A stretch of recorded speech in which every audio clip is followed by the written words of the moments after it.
Assalamualaikum warahmatullahi wabarakatuh. Sebelumnya perkenalkan, saya Dina Badrotul Munirah, NIM 41201113. Video ini dibuat untuk memenuhi tugas makul usul fikih. Di sini saya akan menjelaskan materi-materi yang dibahas dalam makul usul fikih.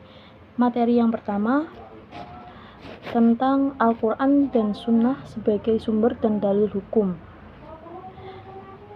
Al-Quran secara bahasa berasal dari kata qara, yaqra'u, qira'atan, Quran, yakni sesuatu yang dibaca atau bacaan, sedangkan secara istilah merupakan kalamullah yang diturunkan kepada Nabi Muhammad SAW dan sampai kepada kita secara mutawatir, serta membacanya berfungsi sebagai ibadah. Selanjutnya, fungsi dan tujuan diturunkannya kitab Al-Quran.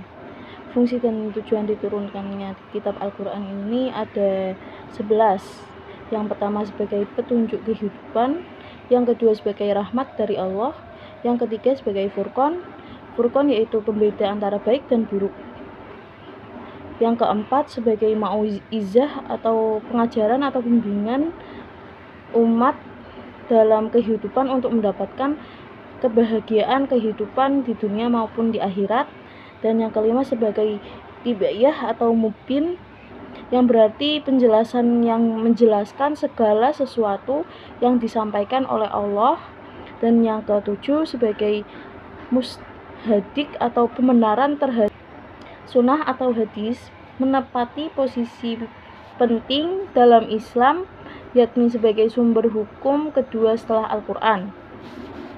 As-Sunnah merupakan segala sesuatu yang bersumber dari Nabi, baik berupa perkataan, perbuatan, pengakuan, dan sifat. Salah satunya bentuk as-sunnah yaitu hadis ahad yang dijadikan sumber hukum.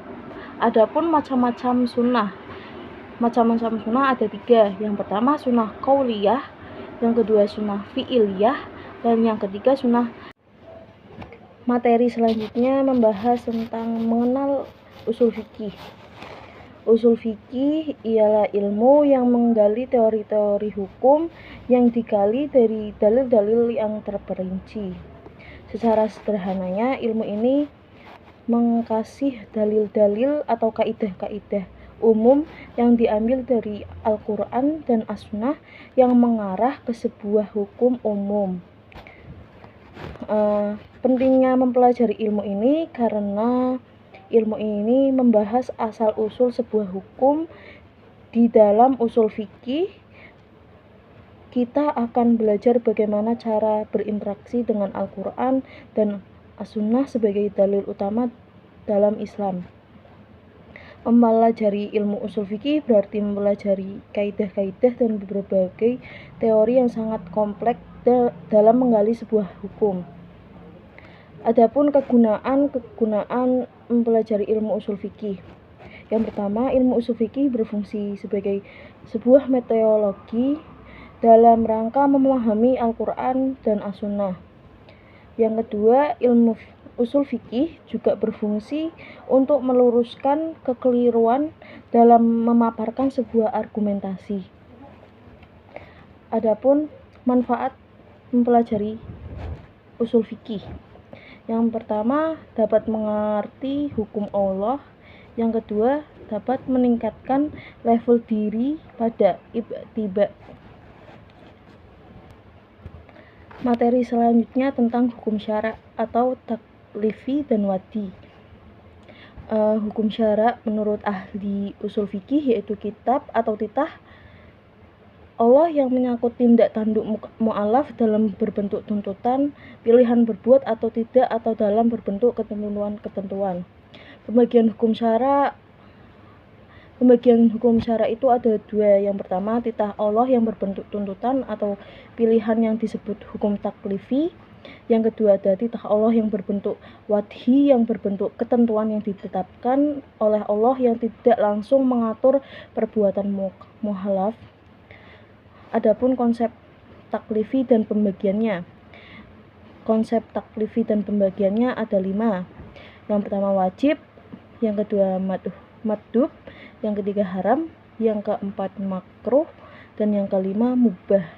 Sedangkan konsep hukum waddi dan pembagiannya ada 7, yaitu yang pertama sebab, yang kedua syarat, yang ketiga mani, yang keempat sah, yang kelima batal, dan yang keenam azimah, dan yang terakhir ruksah.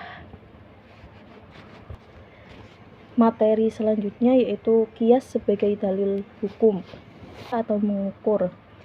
Namun arti kias secara istilah yaitu menetapkan bagi sesuatu masalah hukum yang sama dengan hukum suatu kasus lantaran adanya kesamaan ilat menurut sang mujtahid atau orang yang menetapkan hukum. Secara sederhananya, kias yaitu menetapkan hukum untuk masalah baru yang tidak ada ketentuan yang ada di dalam Al-Quran atau As-Sunnah. Syarat yang harus dipenuhi oleh rukun kias ada 4. Yang pertama, ashal atau pokok. Ashal atau pokok yaitu ashal sudah mempunyai hukum yang ditetapkan dengan nas. Yang kedua ada far'un atau cabang. Adanya cabang tidak boleh didahului daripada ashal. Yang ketiga ilat. Ilat yaitu tidak ada persamaan atau alasan. Ilat harus tetap berlaku. Yang keempat hukum yaitu merupakan hasil dari kias tersebut. Adapun macam-macam kias. Yang pertama ada kias aula. Kias aula yaitu kias yang ilatnya terdapat pada far'u atau cabang lebih utama daripada ilat yang ada pada ashal. Yang kedua kias musawi. Kias musawi yaitu kias yang dimana ilatnya antara yang ada di cabang sama bobotnya dengan ilat yang berada di ashal, jadi sama gitu. Yang ketiga kias al-adna, yaitu kias yang dimana ilatnya yang terdapat pada cabang lebih rendah bobotnya dibandingkan dengan ilat yang terdapat pada ashal, jadi lebih rendah. Adapun fungsi ilat dalam kias. Fungsi ilat dalam kias yaitu sebagai penyebab atau penentu, sebagai penolak, dan sebagai pencabut. Klasifikasi kias ada 3. Yang pertama ada kias al-i'lah, 2 kias at-tard, dan 3 kias al-syibhi. Materi selanjutnya yaitu tentang ijtihad. Ijtihad berarti mencurahkan segala kemampuan atau menanggung beban kesulitan. Karena itu, ijtihad menurut ahli bahasa ialah usaha yang optimal dan menanggung beban berat. Sedangkan ijtihad yaitu upaya mengeluarkan makna dari nas atau Al-Quran dan As-Sunnah yang berkaitan dengan hal-hal yang sulit dan penting dengan mencurahkan kekuatan dan kemampuan optimal. Selanjutnya metode ijtihad atau istinbat bayani 1. Di dalam metode ijtihad bayani 1 ini membahas tentang majaz. Adapun pengertian majaz. Majaz artinya meninggalkan atau menempuh sesuatu tempat, sedangkan secara istilah yaitu menggunakan suatu kata bukan pada tempatnya atau makna aslinya. Adapun macam-macam majaz. Yang pertama ada majaz luhawi, yang kedua ada majaz syar'i, yang ketiga ada majaz urfi khas, dan yang keempat ada majaz urfi am. Cara mengetahui hakikah dan majaz yaitu untuk cara mengetahui majaz apabila ada korina atau petunjuk dalam suatu kata yang mengiringinya, itu bisa disebut ada majaznya. Sedangkan untuk mengetahui lafaz hakikah yaitu dengan pendengaran terdapat apa yang dilakukan oleh orang-orang dalam berbahasa. Sedangkan metode ijtihad atau istinbat Bayaini II menjelaskan, di dalam metode ini menjelaskan dilalah dalam pandangan aliran Hanafiyah, menjelaskan tentang dilalah dalam pandangan ulama Syafi'iyah, menjelaskan tentang berujah dengan mafhum mukhallafah, dan yang terakhir al-amr atau perintah dan al-nahi atau larangan. Baik, selanjutnya persoalan kedua, manfaat apa yang didapat dalam mempelajari ilmu fikih dan keislaman? Menurut saya, manfaat yang didapat dalam mempelajari ilmu usul fikih ini, yang pertama ada, kita dapat menerapkan kaidah-kaidah Islam secara benar yang bersumber langsung dalam Al-Quran dan dalil-dalil lainnya. Yang kedua, kita dapat memperluas wawasan tentang agama Islam yang belum kita ketahui. Yang ketiga, kita dapat memperkuat ketakwaan.